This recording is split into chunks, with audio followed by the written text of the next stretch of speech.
Hi friends, welcome to my channel. ఈరోజు episode కొంచెం వాడి వేడిగా జరిగింది కదా.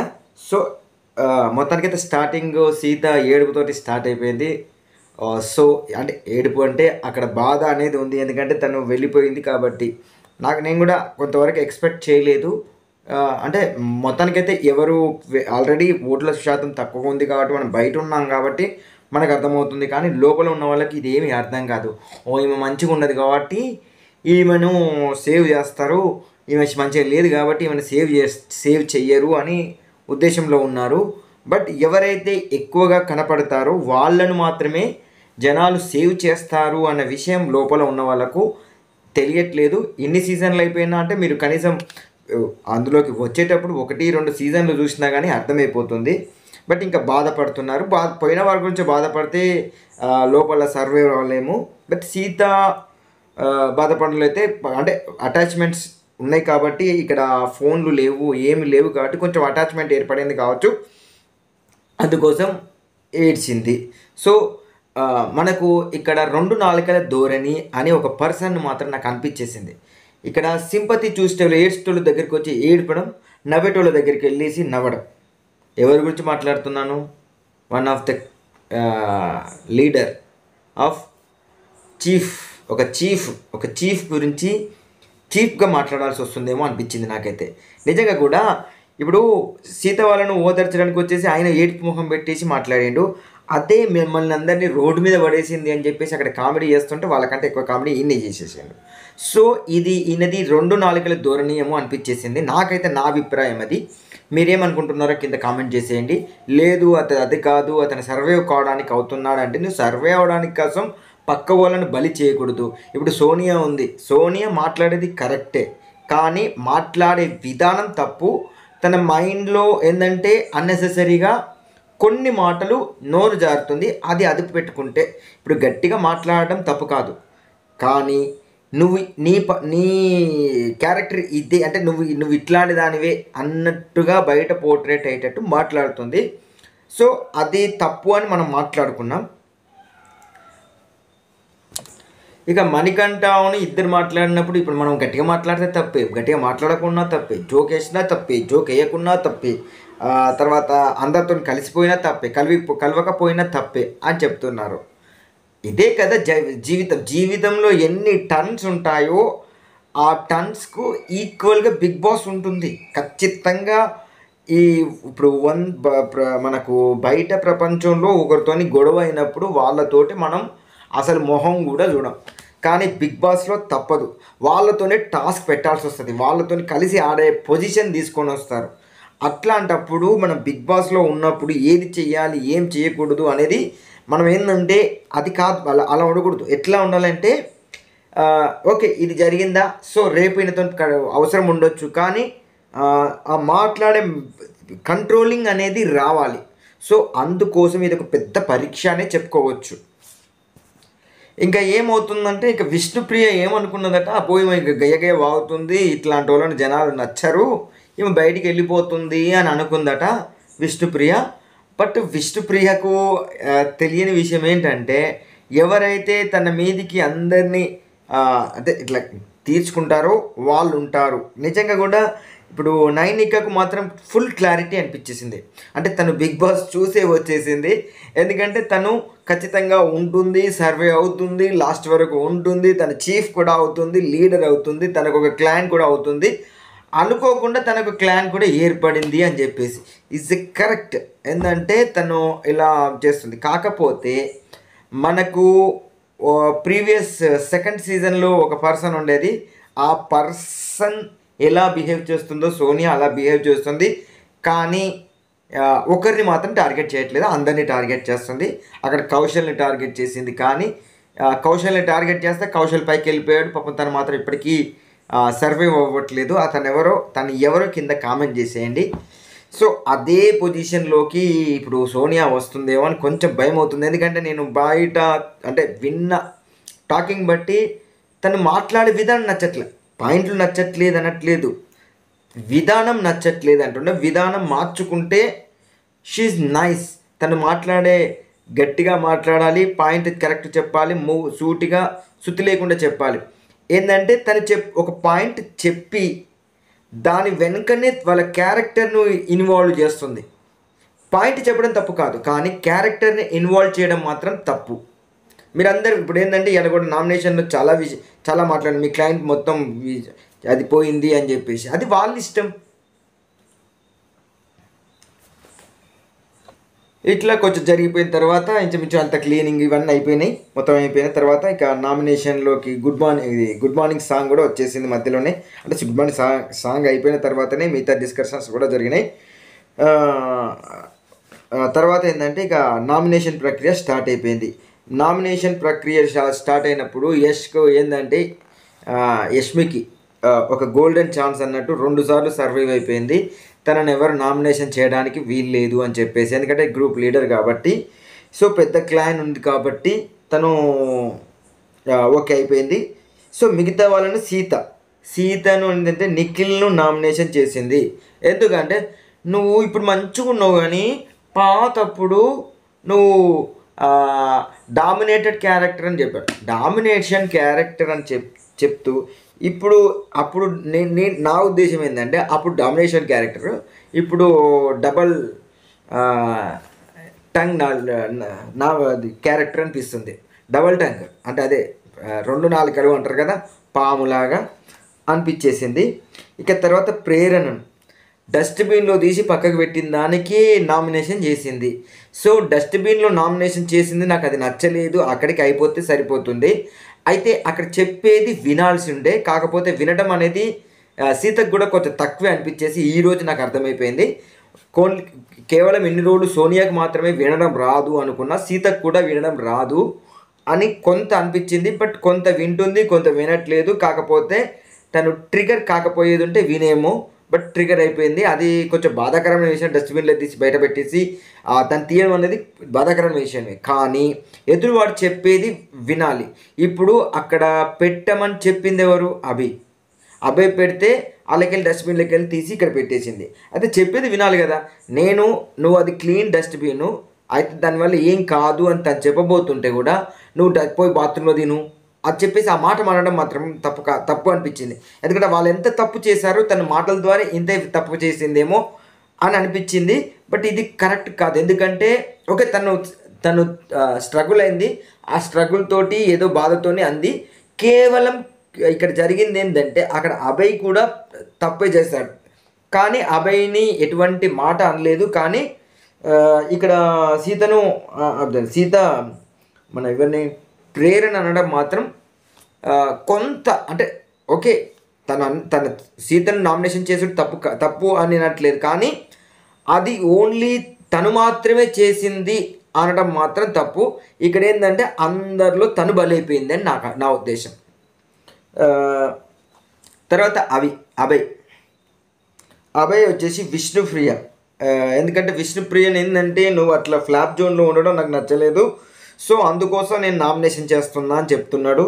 తను ఫ్లాప్ జోన్లో ఉంటుంది, ఫ్లాప్ జోన్లో ఉండకపోతుంది, స్ట్రాంగ్ కావాలి అని చెప్పేసి మాట్లాడుతున్నారు. అరే బాబు, పక్కోళ్ళు స్ట్రాంగ్ కావడం కాదు, తనలో ఉన్న ప్రాబ్లం ఏంటి? ఇప్పుడు నువ్వు ఏంటంటే ఫ్లాప్ జోన్లో ఉన్నావు అని చెప్పేసి నిన్ను నామినేషన్ చేస్తున్నా అంటే నువ్వు నాకు ఇంట్లో ఉండటం ఇష్టం లేదని చెప్పి తనను బయటికి పంపిస్తున్నట్టు కదా. ఎవరినైతే నామినేషన్ చేస్తున్నామో వాళ్ళని ఇంట్లోకి వెళ్ళి బయటికి పంపడానికే మనం నామినేషన్ చేయాలి. సో తను ఎంకరేజ్ కావాలి అంటే తను ఇంట్లో ఉండాలి కదా. నువ్వు బయటికి పోవడానికి నువ్వు నామినేషన్ చేసి నువ్వు బయటికి వెళ్ళిపో అని చెప్పేసి గడప దాటు అని చెప్పేసి నువ్వు ఇంట్లో మనం శుభ్రంగా ఉంచమని చెప్పేది, ఇంట్లో ఛాయ్ తాగమన్నట్టున్నది పొజిషన్. నువ్వు ఆల్రెడీ బయటికి గెంటేసి ఛాయ్ తాగు అన్నట్టున్నది. అంటే నువ్వు బయట నిలబెట్టి ఛాయ్ తాగిపిస్తావా అనేది నాకు అందని ఆలోచన. అంటే నా మైండ్ అంత మెచ్యూర్డో కాదో తెలియదు, కానీ నాకైతే ఇదైతే అనిపించింది. తర్వాత ఆదిత్య, నువ్వు అడ్జస్ట్ కాలేకపోతున్నావు అని చెప్పేసి అంటే కొంచెం తక్కువగా ఉన్నావు అంటే నేను మణికంఠ కంటే తక్కువనా అని చెప్పేసి, నాకైతే ఆదిత్య గురించి నాకు నిన్న కూడా అదే అనిపించేసింది. ఎందుకంటే నేను మణికంఠ కంటే తక్కువ. అరే బాబు, మణికంఠకు ఏంటంటే ఆయనకు ఇండివిజువల్గా ఉండటం ఇష్టం, ఇండివిజువల్గా బతకడం ఇష్టం. ఆయనతో నువ్వు కంపేర్ చేసుకోవడం ఏంటి? నువ్వు ఒకప్పుడు హీరోగా నటించినావు, ఎంత తర్వాత ఒక డైరెక్టర్ అయినావు, కానీ అతడు ఇప్పుడిప్పుడే పైకి వచ్చిండు. నీ వయసు వచ్చి 48, ఆయనకు వచ్చేసి 22.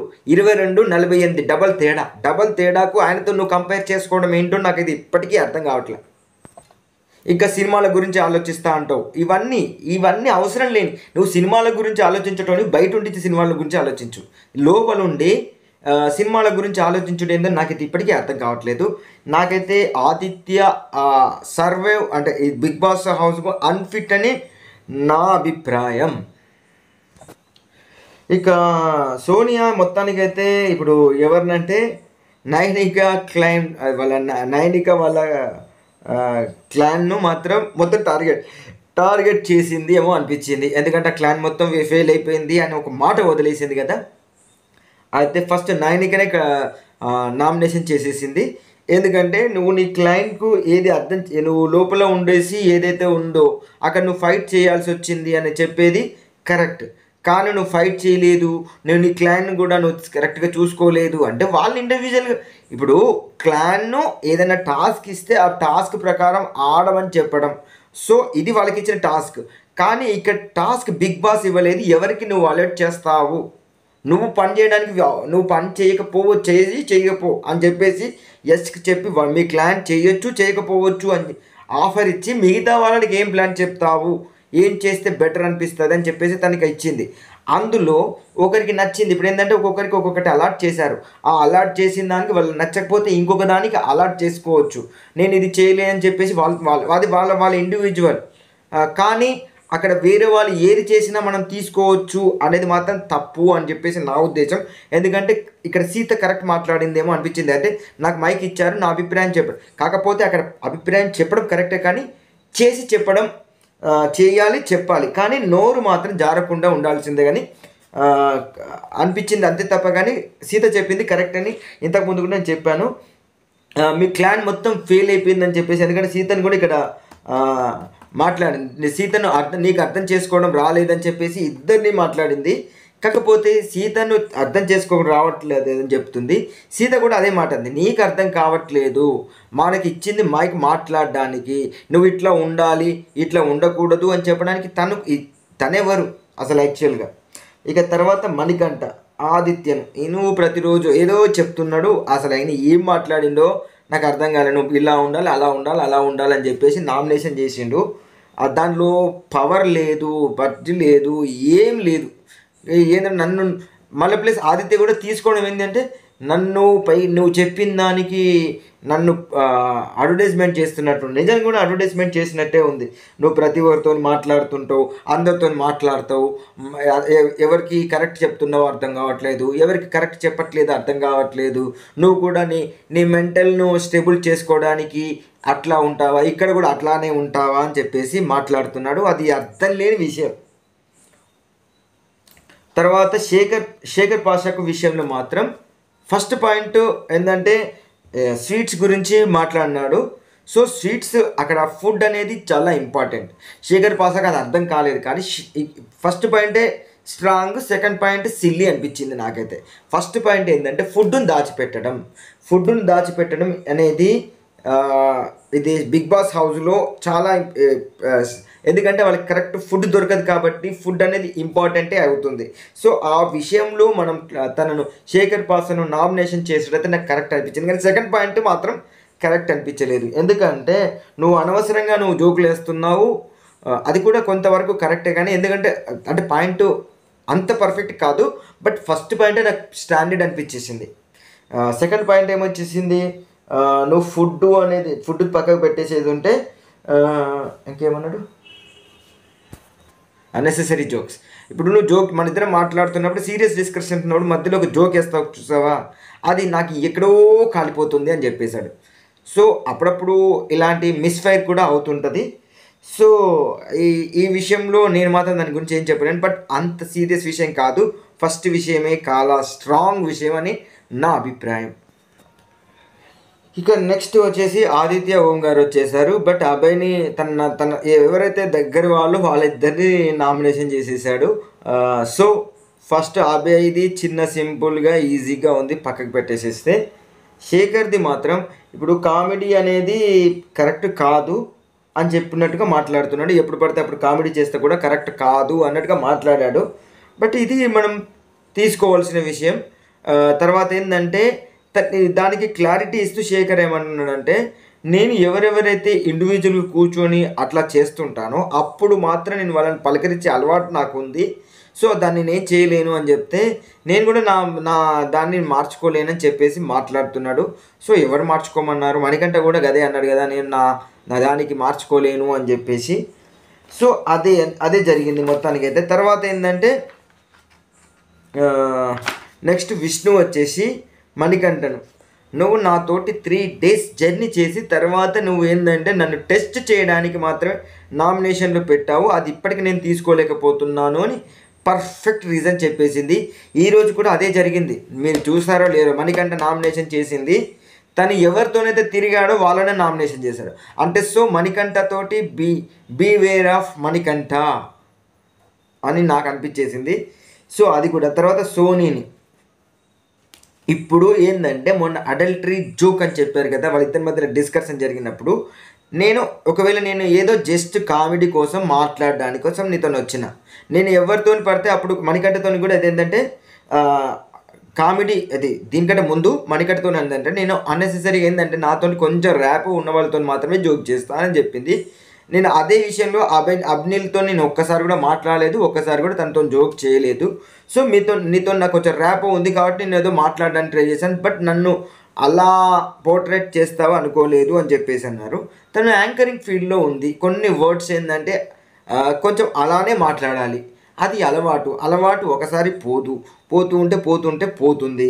సో తర్వాత ఏంటంటే ఇప్పుడు శేఖర్ ఉన్నాడు, శేఖర్ కూడా ఇష్టం ఉన్నట్టు జోక్స్ వేస్తాడు, బట్ అందులో అడల్టీ అనేది ఉండదు. కాకపోతే ఏంటంటే కొంచెం ఇక్కడ అడల్టరీ అంటే అడల్టరీ కాదు, ఏ సర్టిఫికేట్స్ జోక్స్ అయితే ఇక్కడ కనిపించలేదు. సో తర్వాత సోనియా విషయంలో మాత్రం దానికి నేనేంటంటే ఒకవేళ నేను మాట్లాడింది తప్పు అనుకుంటే నేను సారీ చెప్పాను. నువ్వు మొన్న అడల్టరీ అని చెప్పేసి మాట్లాడినావు, నేను ఏ సర్టిఫికేటెడ్ జోక్స్ అయితే ఎప్పుడూ వేయలేదు, ఏ సర్టిఫికేటెడ్ జోక్స్ అనేది ఎలా ఉంటుందో అని చెప్పేసి నీకు అర్థం కావట్లేదు, ఇప్పటికీ నాకు సారీ చెప్పలేదంటే నేను చెప్పాను, నా విషయంలో అదే కరెక్ట్ అన్నట్టుగా మాట్లాడుతుంది. ఏంటంటే నేను పట్టిన కుందేటికి 3 కాళ్ళు అన్నట్టుగా మాట్లాడుతుంది. నేను పట్టిన కుందేటికి 3 కాళ్ళు అని చెప్పేటోళ్ళకు మనం ఏం చెప్తామండి, అది వేస్ట్, పడేస్తే బెటర్ ఏమో అనిపించేసింది. కానీ అది కొంచెం లాగడంతో నేను అట్లనే మాట్లాడతాను, నువ్వు ఇక్కడే కాదు పక్క వాళ్ళతో మాట్లాడినప్పుడు కూడా అదే మాట్లాడుతున్నా, ఇది నాకు నచ్చని విషయం. ఇప్పుడు నీతోటి మాట్లాడేటప్పుడు నీతోని అలా జరిగిందా, నీతో మాట్లాడిందా, వేరే వాళ్ళతోటి ఉండే ర్యాపో వేరు. ఇప్పుడు నా ఫ్రెండ్స్ ఉన్నారు, ఫ్రెండ్స్లో ఫస్ట్ కొంతమంది ఫ్రెండ్స్ ఏంటంటే ఫ్రెండ్స్ మాత్రమే, వాళ్ళు ఎక్కువ క్లోజ్ కాదు, వాళ్ళతో ఏంటంటే అరే బాబు ఇదిరా అదిరా అట్లరా ఇట్లరా అని మాట్లాడతాం. కొంచెం దగ్గరైన వాళ్ళతోటి అది కాదు మొన్నకి ఇట్లా జరిగింది కదా, గిది తీసుకురావా గది తీసుకురావా అంటాం. అదే నీ క్లోజ్ ఫ్రెండ్ తోటి అరే XYZ కూడా మాట్లాడతాం, XYZ అని కూడా మాట్లాడతాం. ఎందుకంటే ఇది బూత్ మాట్లాడకూడదు అనే యూట్యూబ్ ఒక రూల్ ఉంది కాబట్టి మనం కొన్ని మాట్లాడతాం, జీ మీద దంతరా అని చెప్పేసి అట్లా మాట్లాడుతుంటాం. ఇక అంతకంటే ఎక్కువ మాట్లాడామనుకోండి అంటే కొంచెం తప్పు అనిపించినప్పుడు అట్లా మాట్లాడుతుంటాం. కానీ కొంతమందితో మనం మర్యాదగానే ఉంటాం. సో అది వాళ్ళ స్టెప్ ఆఫ్ ఫ్రెండ్షిప్. బట్ ఆ ఫ్రెండ్షిప్ను అర్థం చేసుకోవాలి, వేరేతోటి ఎట్లా మాట్లాడిందా అనేది నీకు అవసరం లేని విషయం. నీతోటి ఏమైనా మాట్లాడిందా అడల్టరీ విషయం, అది కావాలి. ఆయన అడల్టరీ విషయం అక్కడ రాలేదు, కానీ నువ్వు అన్నెసెసరీగా నీలాగా అడల్టరీగా జోకులు నేను వేయడం నాకు రాదు అని చెప్పేసి మాట్లాడను, దానికి ఖచ్చితంగా సారీ చెప్పాల్సిందే అని నా ఉద్దేశం. ఇక తర్వాత గేమ్ గురించి నీకు అర్థం కాదు అని చెప్పేసి ఏదో చెప్తుంది. సో సీతతో కూడా అదే మాట అంది, ఇక్కడ కూడా అదే మాట అంది. సో సోనియాకు గేమ్ ఆడడం తెలుసు, కానీ తను అది ఇక్కడ చెప్పింది కదా, నువ్వు ఎప్పుడైతే కోపానికి వచ్చినప్పుడు ఏం మాట్లాడతావో నీకు అర్థం కావట్లేదు అని చెప్తున్నా కదా, ఇక్కడ కూడా అదే జరిగింది. ఇది ఇంకొకటి శేఖర్ వచ్చేసి మణిని నామినేషన్ చేశారు. అయితే మణిని ఈయన డెవలప్ చేయడానికైతే రాలేదనిపించింది నాకైతే. ఎందుకంటే నువ్వు సోషల్గా కలవడం వరకు నేను నిన్ను నామినేషన్ చేస్తా అంటే ఈయన సోషల్గా కలిస్తే ఏంటి అంటే మన సోషలికల్గా అంటే మన మనుషుల్లో కలిస్తే ఏంటి, కలవకపోతే ఏంటి. ఒకవేళ ఆయన వెళ్ళిపోతే నీకే ప్లస్. కాకపోతే నువ్వు సోషలిక్గా కలవాలి నువ్వు ఆయన ఏమన్నా ఏంటిది జనారణ్యంలో కలపడానికి నువ్వేమన్నా వివేకానందుని కాదు, అవేం కాదు. నువ్వు శేఖర్ పాషావు. నీ గేమ్ ఆడితే నువ్వు బెటర్ ఏమో అనిపించేసింది. ఆదిత్య ఓం వీళ్ళిద్దరి మధ్యలో ఫ్రెండ్షిప్ ఉందో లేకపోతే శత్రుత్వం ఉందో, ఎందుకు నామినేషన్ చేశాడు అర్థమే కాదు. నువ్వు నాకు వెన్నుపోటు పోడ్చావని చెప్పేశాడు, అంటే కట్టప్పలాగా ఉన్నావు అని చెప్తాడు. మళ్ళీ వచ్చి గట్టిగా నామినేషన్ చేసినాక గట్టిగా కౌగులించుకున్నాడు. సో ఇది ఈరోజు బిగ్ బాస్ నా రివ్యూ కనుక నచ్చినట్లయితే లైక్ చేయండి. నా రివ్యూస్ని అందరికీ అందేలాగా షేర్ చేయండి. మా ఛానల్ ఖచ్చితంగా సబ్స్క్రైబ్ చేసుకోండి. Thank you.